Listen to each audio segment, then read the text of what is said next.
Frères et sœurs en Christ, que Dieu vous bénisse. Je fais ce petit message ensuite de la petite vidéo de témoignage que j'ai postée où une femme est agressée en pleine rue. Ça se passe quelque part en Amérique latine où elle est agressée et la caméra de surveillance a filmé comment deux braqueurs sur leur moto se sont arrêtés pour la braquer et comment l'un des braqueurs qui a essayé de tirer sur elle a vu la balle ne pas partir. Il a essayé une deuxième fois, le fusil ne déchargeait pas, la balle ne sortait pas. Et subitement, il est tombé en transe. Et selon les témoignages qui ont été recueillis après, c'était comme une puissance invisible le bloquait au sol, il était en transe. Et cet homme s'est relevé plus tard, la femme lui a donné la main, l'a fait se lever. Et elle a prié, elle avait une Bible, elle retournait chez elle à la maison. Vous pouvez suivre cette vidéo, c'est juste au-dessus. Et il y a eu beaucoup de commentaires qui disent « mais cette femme n'est pas voilée, elle est habillée de manière sexy ». Et je réagis donc à ces commentaires pour appeler les frères et sœurs à avoir un cœur, non seulement de compassion, mais un cœur qui comprend très bien la souveraineté de Dieu. Comme il est dit dans le Nouveau Testament, Dieu a tenu compte des temps d'ignorance. Dieu a tenu compte des temps d'ignorance. Il veut que tous les hommes aient à se repentir. Il a tenu compte des temps d'ignorance. Nous qui connaissons la vérité, il n'y a pas d'excuse. Dieu ayant tenu compte des temps d'ignorance, il peut arriver que Dieu, ayant le plan pour chacun d'entre nous, nous délivre, même si dans l'ignorance, nous continuons à faire des choses qui ne sont pas conformes à la sainte doctrine. Je prends mon cas, je suis mort dans un accident de circulation ici à Houston. Pourtant, je me vautrais, je vivais dans le péché. Et c'est pour un temps comme celui-là où je suis en train de vous envoyer ce message d'édification. C'est pour ce temps-là, c'est pour un temps comme celui-ci où je vous donne actuellement ce message que Dieu m'a gardé en vie, malgré le fait que j'étais dans le péché. Dieu est tellement amour. Dieu est amour de telle manière que il peut, par sa miséricorde, par son plan pour nous, ses desseins pour nous, nous sauver. Regardez l'homme qui a eu la grâce. Je pense que c'est le chrétien qui a eu la meilleure grâce depuis que Jésus est venu sur terre. C'est celui qui suit la croix. Un criminel qui est crucifié avec le Seigneur Jésus-Christ. Un des criminels se moquait de Jésus, mais lui, là, il reprochait l'autre qui se moquait de Jésus-Christ. Et il a dit au Seigneur Jésus, s'il te plaît, ne m'oublie pas quand tu seras dans ton royaume. Donc ce monsieur, ce criminel, écoutait la parole du Seigneur, mais il était criminel. Et voilà comment sur la croix, il a eu une grâce qu'aucun chrétien n'aura. À la dernière seconde, crucifié à côté de Jésus-Christ, le voilà, il a la vie éternelle. Est-ce qu'il s'est repenti de ses péchés? La Bible ne dit pas qu'il s'est repenti. Est-ce qu'il est devenu chrétien? La Bible ne le dit pas. Il a une grâce instantanée. Il y a des situations où Dieu peut délivrer. Il y a les commentaires, et je vous avoue que c'est des commentaires qui me montrent comment nous devons avoir la compassion pour les gens, peut-être qui ne se voilent pas encore la tête, des femmes qui ne se voilent pas encore la tête, qui ne s'habillent pas encore convenablement. D'ailleurs, il y a autre chose que nous avons remarqué. Beaucoup de sœurs aujourd'hui qui se voilent la tête, qui se couvrent, c'est des méchantes femmes. C'est quelque chose que moi j'ai expérimenté et que je continue à expérimenter depuis des années. Qu'il y a des femmes qui se voilent la tête, qui se couvrent les jambes, mais c'est des sorcières. C'est des méchantes femmes insoumises à leur mari, rebelles. Et voilà une femme qui est dans une dénomination. Elle, je ne sais pas, elle retournait certainement d'une réunion de prière dans une dénomination, qui n'a pas la connaissance de la parole de Dieu. Et Dieu tient compte des temps d'ignorance. N'oubliez pas ce verset, Dieu tient compte des temps d'ignorance. Et une fois que Dieu a manifesté sa grâce, parce que Dieu a vu comment cette femme, certainement, le craint. Et combien de chrétiens parmi nous auraient prié pour ce monsieur pendant qu'il était en transe au sol?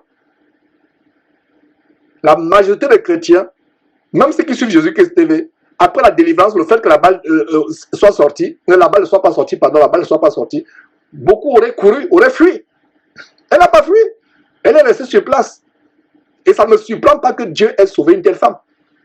Vous qui écoutez ce message, beaucoup parmi vous, réalisant que le monsieur en transe, aurait laissé le monsieur là courir pour s'abriter quelque part. Beaucoup auraient, si tu es honnête, toi qui suis ce message, tu l'aurais fait. La femme est restée, malgré le fait qu'elle a son pantalon et quelqu'un m'a dit que son pantalon était déchiré. Je n'ai même pas remarqué cela. C'est tout ce qu'elle connaît. Aujourd'hui, les faux pasteurs enseignent aux chrétiens dans ces églises que Dieu ne regarde pas le corps. Que Dieu, tu peux t'habiller n'importe comment. Nous avons vu, comme à l'enseignement d'Isaïe samedi, on a vu comment Dieu tient au vêtement de la femme. En Ésaïe chapitre 47, verset 2. Dieu tient compte du vêtement, du fait que la femme doit se voiler et qu'elle doit s'habiller de manière décente. Se couvrir jusqu'aux chevilles, ne pas montrer même ses jambes. Donc voilà une très bonne leçon. C'est même la raison pour laquelle je postais cette... Parce que j'ai réfléchi, je me suis dit, est-ce qu'il faut poster cette vidéo? Et après, je me suis dit, effectivement, beaucoup de gens vont survoler le miracle, le message de compassion de cette vidéo et vont tout simplement mettre l'accent sur quoi? Sur son accoutrement. Et je vais vous faire une confession, mes frères et sœurs, Dieu m'en est témoin. En même temps que je suis radical quand il faut dénoncer les travestissements dans les églises, en même temps je suis radical quand il faut encourager les femmes à se voir la tête, à s'habiller de manière convenable, en même temps j'ai de la compassion pour certaines personnes ou certaines femmes qui, dans cette dénomination, sont encore retenues captives. Il y a des chrétiens qui vont dans ces dénominations, maisons d'habitation de démons, dans ces églises, maisons d'habitation de démons, qui sont mieux que vous et moi. Mais ils sont dans l'ignorance. Personne ne leur a enseigné. Vous et moi, nous avons été enseignés. C'est pour ça que nous devons partager ces enseignements de Jésus-Christ TV qui apportent la vérité aux gens. Beaucoup sont dans l'ignorance. Et si vous pouvez me les traduire, traduisez-les en d'autres langues. Beaucoup sont dans l'ignorance. Et cette ignorance fait que nous manquons la cible de la volonté de Dieu. Ayons la compassion. Et quelqu'un fait d'ailleurs un commentaire en disant que mais cette femme, bon, vous aurez voulu que Dieu la laisse mourir parce qu'elle n'est pas habillée décemment, parce qu'elle n'est pas voilée, que Dieu permette qu'elle soit transpercée par une balle et qu'elle meure. Heureusement que vous et moi n'avons pas le cœur de Dieu, nous avons le cœur de la chair, le cœur de l'insensibilité. Donc en même temps que je dénonce de manière acerbe les fausses doctrines, les chrétiens qui aiment le péché, en même temps j'ai la compassion pour le pécheur. Vous ne le savez peut-être pas, c'est une confession que je vous fais pour ceux qui ne sont pas proches de moi, qui ne me connaissent pas. Dans le secret, même dans la rue, et je vous encourage d'ailleurs d'avoir la compassion. Vous voyez quelqu'un qui est visiblement efféminé ou homosexuel, on est dégoûté, mais en même temps qu'on est dégoûté, prions pour que Dieu fasse grâce. Vous et moi, nous ne sommes pas meilleurs que le pire des pécheurs du monde entier. Je reprends, vous et moi ne sommes pas meilleurs que le pire des pécheurs du monde entier. C'est pour cela que ce message, c'est un grand message qui nous montre que faisons attention, attention, attention, faisons vraiment attention à notre attitude envers les pécheurs.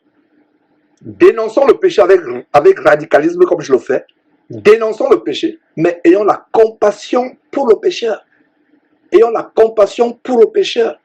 Donc voilà cette très belle histoire qui vraiment devrait nous interpeller, nous montrer le cœur de Dieu que nous devons avoir. C'est un cœur de compassion. Dieu a en horreur le péché, mais il aime tellement l'humanité qu'il a envoyé son Fils unique Jésus-Christ mourir pour le pécheur.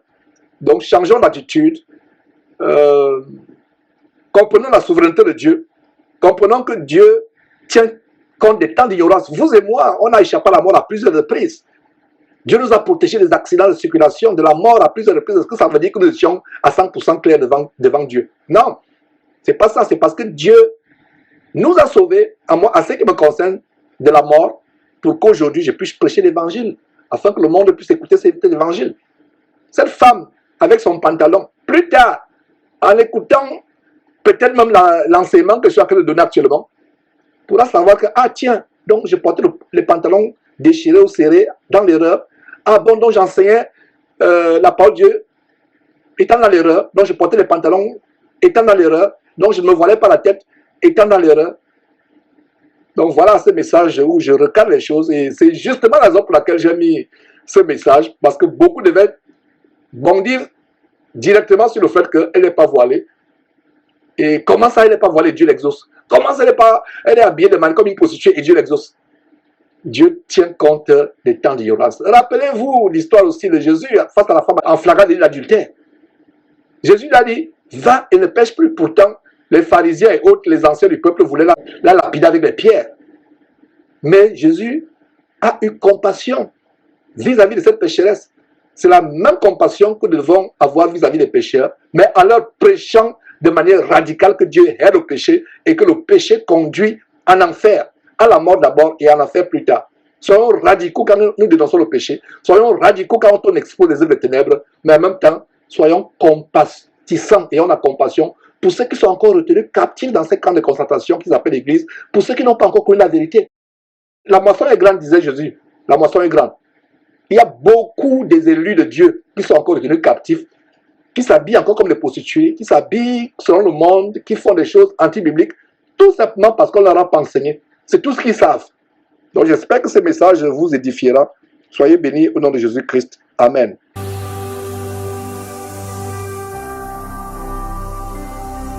Jésus-Christ TV, vous connaîtrez la vérité et la vérité vous affranchira.